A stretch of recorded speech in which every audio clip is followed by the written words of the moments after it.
Tila maibabalik na nga si former President Rodrigo Duterte dito sa Pinas. Ito nga ay matapos mapag-alaman na gumagawa na di umano ng hakbang si President Bongbong Marcos upang maayos ang gusot na kinahaharap ng dating Pangulo. Samantala narito naman panoorin ang video kung paano nabisto si President Bongbong Marcos. Maricel Halili, TV5. Magandang umaga po. Ma'am, during the TRICOM sa Congress, na-mention yung pangalan ni former presidential spokesperson, Attorney Harry Roque, na nasa likod daw ng pagpapakalat ng pulveron video na allegedly ay si President Marcos. Nakarating na po ba to kay PBBM? Ano po yung naging reaction niya dito? Na isa si Attorney Roque daw. na Siya daw yung nagpakalat. nagpakalat. Hindi na to, bago. At buti na lamang, may isang tao na dati nilang kaalyado na sinabi na si Atty. Harry Roque ang nagpakalat. Even before, nakita natin ito sa kanilang rally sa Vancouver, Canada. Siya mismo, si Atty. Harry Roque, ang nag-utos pa sa ibang mga kaalyado nila na ipakalat. At sinabi pa nga niya, sigurado siya na ang Pangulo daw ang nasa video. Kung inyo marirecall ang kanyang mga sinabi doon sa Vancouver, Canada, o sa yung kanyang mga sinabi nung sila ay nasa panahon ng balak na ipakalat itong video na ito. At sa mga previous statements din niya, sa mga interview, sinabi niya nga na ang naging daan dito para sa video na ito ay ang kasamahan niyang si Maharlika. Pinasalamatan niya to na it was made possible by Maharlika, this video. So, hindi na po bago ito sa pananaw ng taong bayan kung sino ba talaga ang naging utak o ang nagpakalat ng fake pulveron video na ito.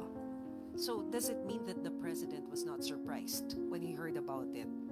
Dahil ito naman po ay inimbestigahan na rin po, natatandaan po natin na inimbestigahan po ito, in-evaluate din po ito ng PNP at ng NBI, at nagkaroon na rin po ng fact check at nagsagawa po ng panibagong pag-iimbestiga kung ito ay tunay o hindi, pero napatunayang manipulated ang sinabing video at may face swap. Ito ay galing din sa evaluation ng Deepfakes Analysis Unit na part of India-based Misinformation Combative Alliance or Combat Alliance. So hindi po ito lingid sa kaalaman ng palasyo dahil ang nais lamang po ng Pangulo ay maipakita sa taong bayan na hindi totoo ang kanilang pinapakalat na video at hindi totoo ang kanilang ibinibintang sa kanya. Ma'am, will there be any legal action from Malacanang? Nakausap natin ang Pangulo at sinabi po niya na hayaan na lang po natin ang ating mga law enforcement agencies, ang NBI, ang DOJ, ang magsagawa ng pag-iimbestiga patungkol dito. At kung mayroon dapat na managot, kung napakita talaga ang liability ng kahit sino dyan na involved, ay dapat lamang po siguro masampa ng kaso kung ito po ay makikita naman po ng DOJ at ng NBI. Salamat po. Ivan Mayrina, GMA7. Yusek, may we get a statement on the kidnapping and murder of businessman Mr. Ke? Confirmed just today by Secretary Remulla. Nagkausap po kami, kanina lamang po, ni General Torre at saka ni General Jean Fajardo. At ang una po nila sinabi sa akin ay magkakaroon po sila ng sariling press conference. At nung mga panahon na hindi po sila nagsasita ay dahil yun daw po ang bilin ng pamilya. Pero ngayong araw po na ito ay magkakaroon sila ng sariling press conference. At ang pinakahuling update po sa akin ay meron po silang case conference na nagaganap as of 10 o'clock or 10:30. The Filipino-Chinese business community expressed alarm over what they call a spate of kidnapping incidents. Sa bilang po nila, 12 so far this year. What does the palace have to say about this, and are we going to take stronger measures to respond to this? Opo, patuloy po ang pag-iimbestiga po dito. Hindi po ito tutulugan ng gobyerno. Ang lahat po na nagaganap dito ay pinagbilin po ng Pangulo na dapat imbestigahang mabuti para po ma-lessen o ma-eradicate ang mga ganitong klaseng krimen dito sa Pilipinas. Ann Soberano, Bomborazo. Yusek, good morning. The Philippine Coast Guard on Tuesday said that it has spotted another Chinese research vessel sailing sa Cagayan Province. Na-detect po ito sa pamamagitan ng dark vessel detection technology from Canada. And it is the second ship that entered the northern economic zone ng Pilipinas. Ano po ba yung reaction dito ng Malacanang? Parang persistent na po yung presence ng mga Chinese research vessel sa ating teritoryo. Opo, sa mga ganyan pong mga issues po ay ipapaubaya po natin sa ating Philippine Coast Guard at nakikipag-ugnayan po tayo sa ngayon kay Commodore Tariela at malamang po maya-maya lamang po ay ibibigay namin sa kanya ay sa inyo ang kanyang mensahe. Sakaling mapatunayan na nagsasagawa nga talaga ng marine scientific research ang Chinese vessel na yon, ano po ba ang magiging hakbang ng pamahalaan? Sa ngayon po ay aalamin po muna natin, hindi po tayo pwede mag-speculate at ito po ay sensitibong issue. Kapag ka po napatunayan at mayroon po ng imbestigahan at mayroon na po tayong data, ibibigay po namin sa inyo ang sagot agad-agad po. Thank you po, ma'am. Pia Gutierrez, ABS-CBN. Ay ma'am, lately marami pong mga kandidato for the midterm elections ang napapansin because of their misogynistic or insensitive comments made during their campaign. Ano po ang reaksyon dito ng Palasyo at kung may panawagan din po tayo sa mga kandidato? Paano nga ba ang ganitong klaseng pananalita noon ay pinapalakpakan? Parang ipinagbubunyi ang mga kandidato o mga leader na nagsasalita ng walang karespe-respeto, lalo-lalo na sa mga kababaihan. Ipinagmamalaki at ginagawang katatawanan, ginagawang joke, ang pambababae ng mga kalalakihan. Ginagawa ring issue at katatawanan ang mga rape na sitwasyon. Hindi na po ito dapat. Hindi po dapat nagawing idolo ang mga ganitong klaseng tao. Hindi po dapat ito pamarisan. Hindi na po dapat ito pinapalakpakan. Kung nagawa ito dati at pinapalakpakan, hindi na po sa panganahon ng administrasyon ni Pangulong Marcos na dapat ito mangyari.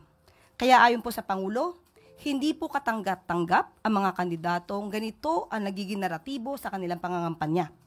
Dapat pong mapanatili ng bawat isa, ng bawat kandidato, lalo-lalo na pa mga kandidato na nagnanais na maging leader ng bansa.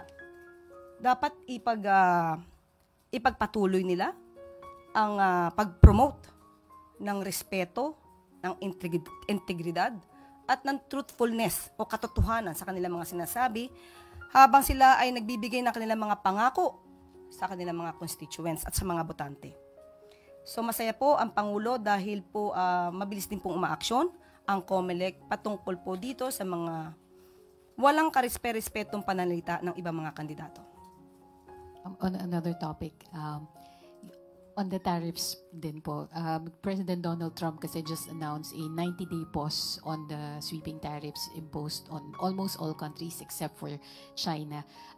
Ano po ang reaction dito ng government? How is the government taking this? And acceptable po ba yung 10% na blanket na tariff rate for the Philippines at least for this 90-day period? Mamaya po ay muli natin kakausapin si Secretary Go at tatanungin po natin. Natanong ko po yan kanina at sabi nga po niya ay kababasa lang po yata niya kanina ng balita at kakausapin din po niya ang Pangulo patungkol po dito. Is Romero, Philippine Star. So wala pa po tayong concrete measures on tariff sa US so far. So pinag-uusapan parang as we speak, no, Yusek? I was supposed to ask about that later. A while ago. Opo, nandito po kasi kanina si Secretary Go at siya po nagpaliwanag patungkol po sa mga maaaring gawing aksyon ng administrasyon patungkol po dyan. Okay. So yeah. Regarding yung sa misogynistic comments, you're saying it was cheered no, before. So are you attributing it to our former president, yung mga ganong uri ng komento? Para sa record lang po. Wala po akong sinasabi na particular na tao. Kung yun po ang nasa sa isip po ninyo, yan po ay karapatan niyo pong mag-isip at mag-judge kung ano man po yung nasa isip po ninyo. Okay, so the President himself said it was unacceptable, yung mga ganong uri ng mga Pananalita. posts. Opo, sinabi niya po. At tinanong po natin siya kanina kung ano ang kanyang mensahe, yun daw po ay unacceptable. Okay, salamat po. Thank you po. Eden Santos, Net 25. Good morning po, Yusek. Balikan ko lang po yun dun sa di umano'y pulveron na video ni Pangulong Marcos. Sabi niyo po kanina ay naimbestigahan na yan, pero biglang iimbestigahan pa ng DOJ at NBI. At napatunayan na po na ito ay fake dun po sa isinagawang pagsusuri from yung Indian company. Wala po bang plano ang Malacanang, especially ang Pangulong Marcos, na magpa-hair follicle test na siyang hinihingi po para matuldukan na itong issue po ng di umano'y paggamit ng ipinagbabawal na gamot ng ating Pangulo? Sino po ba ang humihingi? Marami po sa ating mga kababayan ang sa social media na nagre-react dito po sa ipinapalabas na video na ito. Actually, parang na-die down na po ito before dahil nga sasabi nga na Malacanang it's a fake.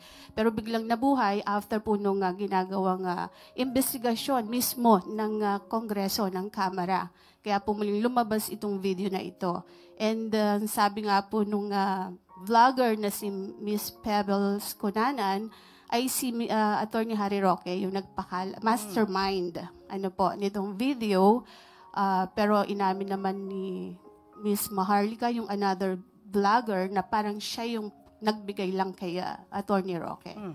Kaya ang tanong ko po, sabi niyo sa social media hinihingi. Sino po in particular ang masasabi niyo sa akin na humihingi ng ganitong klaseng pag-test? Ang atin pong mga kababayan Sino na po Madam in particular? Yusek, Na po napanood pwede po niyo po. sigurong Ikaw na po ba? Sige po. Kayo po ang humihingi? Okay. Para po masabi lang ninyo na mayroong humihingi. Pero marami po sa social media So, kung kayo ay nagbabasa po sa SOCMED, Madam So, Yusek. isa ka nga sa humihingi. Kasi po gusto Sige, niyo tanong ko nga, isa ka ba? Kasi we have to be specific on this. Isa ka ba sa humihingi? ang mga kababayan po So, natin. isa ka sa humihingi. Actually, I'm a journalist. Hindi Yes, nga, naman po tanong ako ko humihingi. Pero parang gusto ninyo na meron lang kayong Basihan. basihan. Sino nga po? Kasi sabi niyo po kanina, ay napanood yun niya yata sa social Opo, Madam media. Sino po? Yusek, syempre kami po ay mga Pilipino rin. As a journalist, gusto po namin na hindi fake news. Yun pong aming ibabalita sa taong bayan. Okay, so humihingi po. Si nagdidiman. si Attorney Vic Rodriguez, di ho ba Okay. matagal na rin naman niyang hinihiling niyang hair follicle test. Okay, tanong po natin. Ano po ba ang basihan para sa paghingi at i-demand sa Pangulo ang isang hair follicle test? Ito po ba'y may pagbibintang na siya ay di umanong gumagamit ng illegal na droga? Kung may pagbibintang, liliwanagin po natin. Kung may pagbibintang sa Pangulo, yung nagbibintang ang dapat na magpatunay kung may ginagamit man o wala. Hindi po pwedeng gumawa ng kwento, walang basihan, isang guni-guni para masira ang Pangulo, at walang basihan. Kahit saan po na kaso, kung sino yung nagbibintang, siya ang magbigay ng pruweba. Hindi nyo pwedeng sabihin na, ito, gumagamit ka, patunayan mong hindi. Hindi po yon ang tamang logic. Kayo po na nagbibintang, kayong humihingi at nagdidiman sa Pangulo, kayo muna ang magpatunay na mayroon siyang ginagawang mali. Kapag wala po kayong napatunayan, wala po kayong karapatan humingi sa Pangulo ng anuman demand patungkol sa hair follicle test. Thank Okay you po. Salamat. At dito po nagtatapos ang ating briefing. Siyempre, narinig nyo naman si Pebbles Talaquera, no? Doon sa sinasabi niya na di umano ako daw ay nasa likod ng pulboronic video. At kaya ko daw pabagsakin ang gobyerno. naku naman Pebbles, napakalaki naman ng bilib mo sa akin. No? Pero bago natin pag-usapan yung mga bagay-bagay na sinabi ni Pebbles Talakera, no? Linawin ko po yung konteksto ng pagpupulong na yon. Tama po na yan po ay matapos yung pagpupulong ng Maisog Hong Kong. Nag-imbita po talaga ako ng hapunan. 2 table, 3 table pa nga po yun kasi doon sa table kung saan ako nakaupo, yung table kung saan nakaupo sila Pebbles Talakera, tapos meron pang table dito sa kaliwa ko. No? So halos 3 table po yan. Isang malaking table, 2 maliit na table. No? So hindi po kami magkasama ni Pebbles Talakera nung hapunang yon. Kaya mga po nagtataka ako bakit sinasabi niya na kasama daw siya sa usapan. Wala po siya doon sa lamesa namin. Pangalawa po, sinabi naman niya late na siya dumating. Actually po, hindi ko alam kung nakakain pa sila. Parang tira-tira na lang ata nakain nila kasi halos tapos na kaming kumain. Kasama po niya si Vic Rodriguez, sinamahan niya si Vic Rodriguez na magpirma ng libro ni Vic Rodriguez doon sa venue ng Maisog Hong Kong. Kaya huling-huli na po sila. Pero himay-himayin po natin ang sinabi niya bago ako pumunta doon sa kaya ko raw pabagsakin ng gobyerno. Una-una sinabi po niya na meron na raw akong natanggap na screenshot galing sa isang politiko na nagpapakita na sumisinghot ng powdery white substance ang Marcos Jr. Hindi po totoo yon. Sa Hong Kong po, walang kahit anong larawan. Aaminin ko po, matagal nang usap-usapan yung video na yan. At kaya lahat ng tao naghahanap. Now, totoo po, sinabi ko na baka meron na.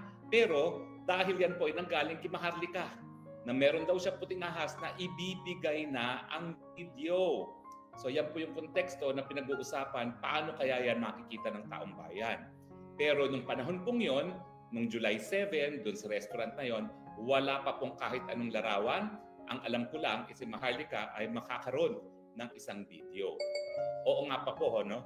Bukod dito sa video na napanood na ng lahat, meron pa pong isang tao na positibong nagsabi sa akin na meron pa siyang nakita mismo sa kanyang 2 mata, 3 pang video kung saan ang Marcos Jr. di umano ay sumisinghot ng powdery white substance. So abangan natin, meron pang 3 yan. Kung ako'y hindi lang nag-a-asylum ngayon sa Netherlands, di ako naghahanap ng 3 video na yan. Pero pakiusap ko dun sa taong nakakita ng 3 video, pwede ba please lang para sa taong bayan, hanapin mo naman yung 3 video na yan, ang makita natin yan. Dahil hit na hit po yan pag yan ay napakita na naman. Now, ang pangalawa po, yung kasinungalingan niya, na nagkaroon daw kami ng premiere sa Vancouver kasama si Maharlika. Ikaw naman, Pebbles, kung ikay magsisinungaling, sana pag-aralan mo kung ano sasabihin mo. Wala po sa Vancouver si Maharlika. Ang premiere po ay doon sa Los Angeles, no? Matapos po ang Vancouver. Pangatlo po ay yung ano pa ba yung pangatlong sinabi niya? Vancouver. Na premiere daw namin sa Vancouver at meron daw live. Bakit hindi pinakita sa Kongreso yung live kung saan pinakita yung polboronic video? Kung talagang merong live niyan, di dapat yun ang pinakita sa Kongreso. Wala namang pinakitang live sa Kongreso, no? Doon sa Vancouver. Ang talagang nakita lang natin sa Los Angeles. So ulitin ko po, no? Yung video sa mulat-mula, July 7 pa man, ay si Maharlika ang merong puting ahas. At bakit naman tayo magtataka na merong puting ahas na ganyan si Maharlika? Dati naman talaga, super close siya sa mga Marcoses. In fact, nakilala ko yan, panahon pa ni Duterte, alam ko talaga, nangungunang vlogger ng mga Marcoses yan. So, wala pong kaduda-duda na marami talaga siyang kakilala na loyalist ni Marcos na hanggang ngayon ay napaka-close at nakapagbibigay ng impormasyon. Kailan ba man naman pumaltos si Maharlika, si Dragon Lady sa kanyang mga impormasyon na galing sa kanyang puting ahas? Wala piyang paltos. Nung sinabi niya na pupulbusin ng mga Duterte, pinulbos nga ang mga Duterte. At ngayon nga po, pinupulbos ang Duterte, kinulong ang dating Presidente Rodrigo Roa Duterte, inimpeach si Sara Duterte, pinagbibintangan na drug trafficker si Pulong at saka si Atty. Mans Carpio at si Harry Roque, human smuggling daw, pogo at ngayon pagpapabagsak ng gobyerno. Pero puntahan na natin yung magpapabagsak daw ako ng gobyerno. Alam niyo po, sana totoo. Kasi kung totoo po yan, matagal ko nang pinabagsak itong gobyernong ito at hindi na ako ngayon nasa asylum sa Netherlands. Hindi na po ako ngayon nawalay sa piling ng aking mga mahal sa buhay. kung totoo yan na kaya kong pabagsakin ang gobyernong Marcos.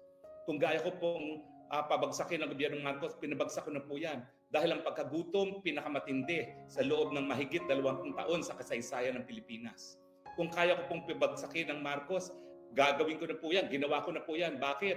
Dahil tayo po ngayon, kinaladkad niya sa kuko ng giyera. Samantalang wala naman tayong interes para makipaggyera sa kahit kaninong karatig bansa natin. Nararayan na yan. Nakatutok na po sa atin ang mga missiles ng China dahil pinayagan ni Marcos Jr. na itutok yung Typhoon missiles galing sa Pilipinas papuntang China. Ito po yung same missiles na naging mitya kung bakit nagkaroon ng kamuntik ng magkaroon ng nuclear war. Kung ako po ay kaya kong pabagsakin ng gobyerno, ginawa ko na po yan. Dahil terrible na po ang nangyayaring panunupil sa kalayaan ng malayang pananalita. Sinimulan po yan sa pagsasarado, pagtatanggal ng prangkisa ng SMNI. At ngayon, yung pananakot at pagpapakulong sa mga vloggers natin. No? At kahapon nga, 4 na namang vloggers ang pinakulong. No? Si Mark Lopez, si Sas, si Doc Loren Badoy, nakalimutan po kung sino pa yung isa. Pero siyempre po, yan ay bukod pa doon sa mga tinuntik na nila, nakasama na po ako doon. Kung ako po may kapangyarihan mapagbagsak ang ating gobyerno, pinabagsak ko na po yan. Bakit? Dahil matindi na po ang korupsyon sa ating gobyerno. Nagmumula na po sa pinakaulo hanggang sa baba. At siyempre, ang Kongreso, pugad na rin ng korupsyon.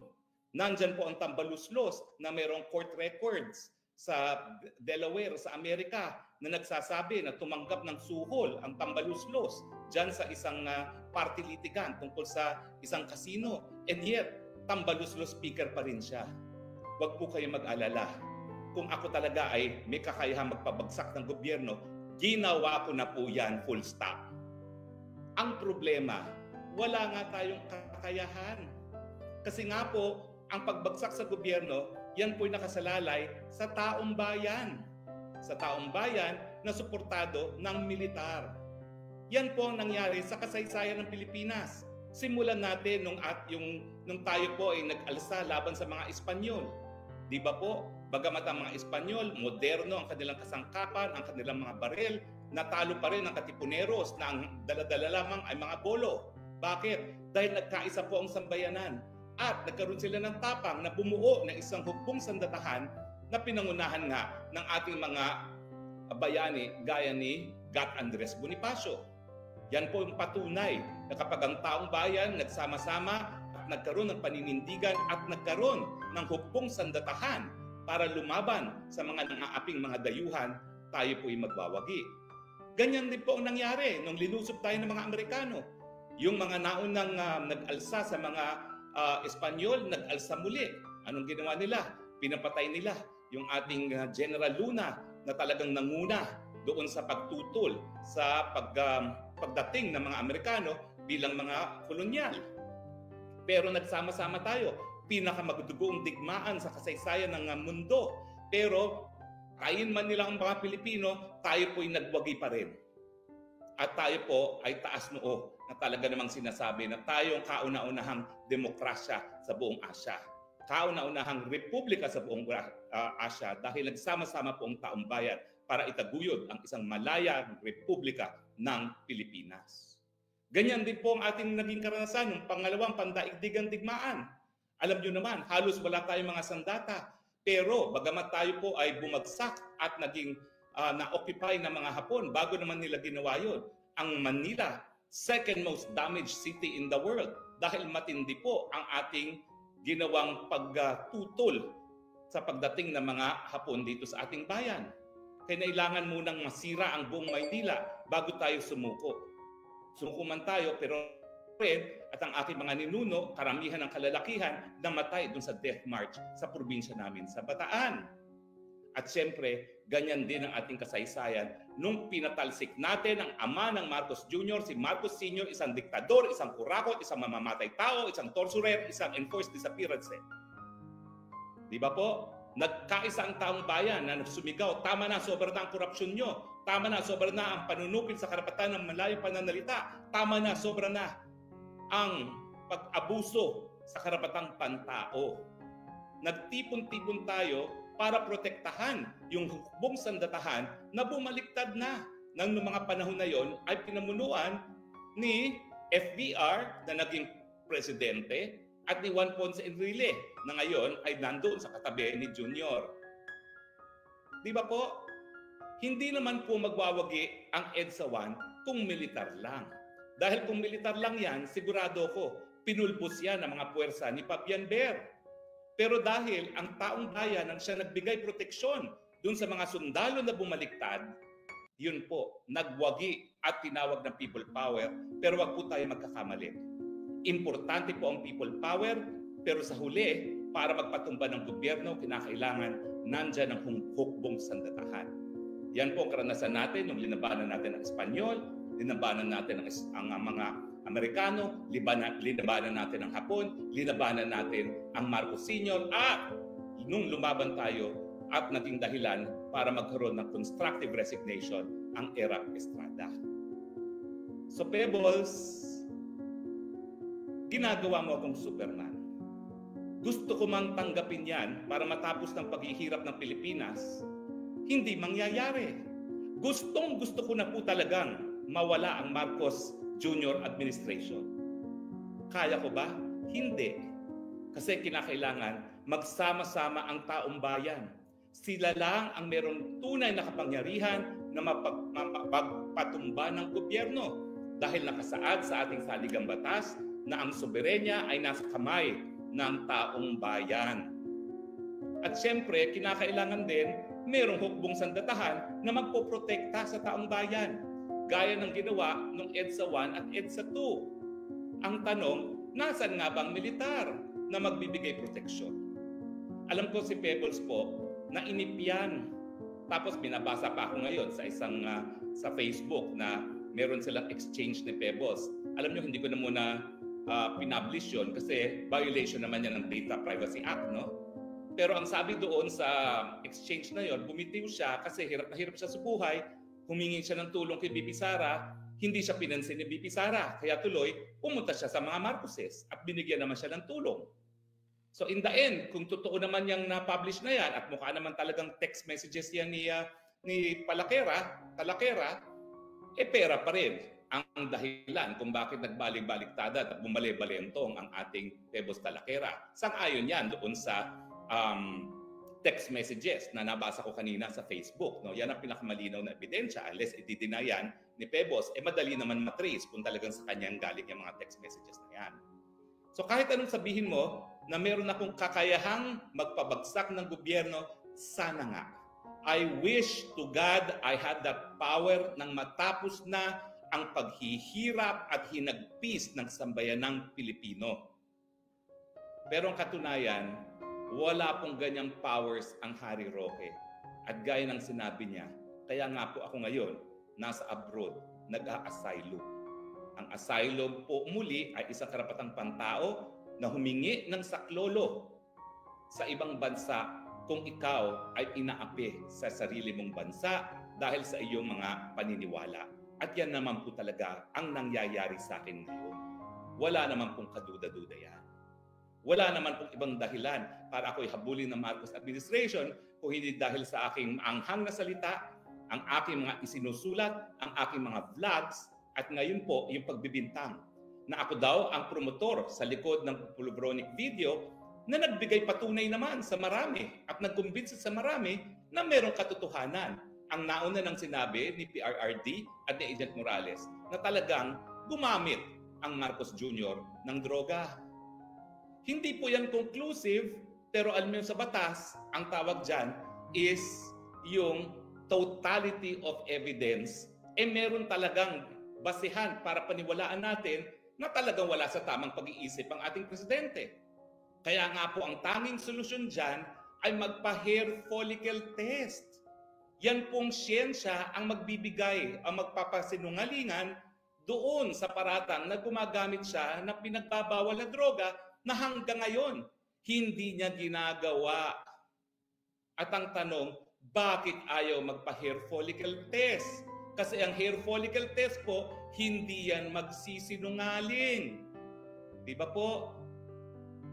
Pero ang hamon po, para mamatay na itong issue nito, at thank you Talakera, thank you Tridor Committee, binuhay nyo ang pulboronic video. Mga Pilipino, kung di nyo pa napapanood, panoorin nyo, kayo maghusga. Totoo ba yan o hindi?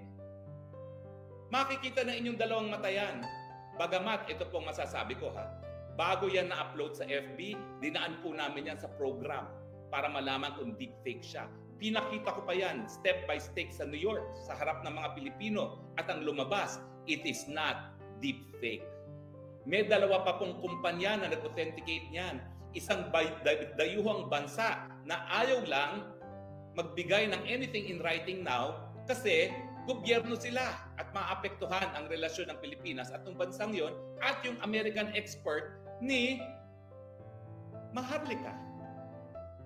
Paano naman kasi sasabihin ng PNP, paano sasabihin ng NBI na hindi deepfake ang video na yan? Kapag sinabi nila yan, di parang sinabi nila sa buong daigdig at sa Pilipinas na adik ang presidente. Gagawin ba yan ng PNP? Gagawin ba yan ng NBI? Hindi, habang sila po ay nasa ilalim ng ehekutibo. Diba? Kaya nga po, dyan papasok yung mga expert witnesses.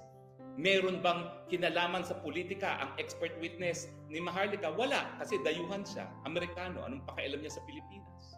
Meron ba siyang kakayahan? Well, alam naman natin na yung expert na yon matagal na nagtatrabaho sa Hollywood. Ang kapital ng film industry, ang kapital ng video industry. At meron siyang sapat na kakayahan at karanasan para magsuri kung ang isang video ay deepfake. At ang sabi nga niya, ginagamit ang siyensya, hindi ito deepfake. Kaya mga Pilipino, kung hindi nyo pa napapanood, panoorin nyo muli at maraming salamat sa Huwad Committee dahil ngayon pinag-usapan pati sa mainstream media ang pulboronic video. Sa kauna-unang panahon po, sasabihin ko na yung kauna-unahang column na sinensor ng Star, hindi nila pinablish, ay tungkol dito sa pulboronic video. Pero nung panahon na yon, meron naman po silang decency para tawagan ako at sinabing, we cannot publish your column because we have a policy not to publish anything for or against the pulboronic video. At binigyan ako ng pagkakataon na magsumite ng alternative na column. Ginawa ko naman po yun. Ako'y nag-type ng column habang palipad from DC papunta ng California. Pabalik nga doon kay Maharlika. Matapos yung aming maisog New York at maisog DC. Hayaan niyo po, sa Sabado, dahil wala na akong column sa Star, yung sinensor ng Star tungkol sa pulboronic video, yan po ang aking ipalalabas. At ipapublish sa Sabado. At patuloy po ang aking magiging column tuwing Sabado dahil nakakataas balahibo po, halos 20 million views na po yung column na hindi pinablish ng Star. Hindi ko naman alam, mahilig pala kayo magbasa ng mahaba. Ngayon alam kong gusto nyo nagbabasa ng mahaba, hindi na ako magko-columnist sa ibang dyaryo, dito na lang sa Spokes Hour at binabasa nyo naman. 20 million po ang nagbasa ng huli kong column na hindi pinablish ng Star. Sorry ka na lang, Star. Ganyan nawala. Ganyan na readership sa inyo nung ako'y tinanggal ninyo bilang columnist. Pero okay lang naman yan. Dahil narito naman ang Spokes Hour para maging medium ng ating communication. So ang suma total, sana po may kakayahan akong pabagsakin ang gobyerno ni Marcos dahil panahon na talaga na dapat mawala sa pwesto ang Marcos. Pero ang katotohanan po, wala akong kapangyarihan bilang nag-iisang mamamayang Pilipino. Kinakailangan magsama-sama tayo, magkabit-bisig at kasama ang hukbong sandatahan na magbibigay proteksyon sa atin. Tayo lamang ang may karapatan na palayasin ang Marcos Jr.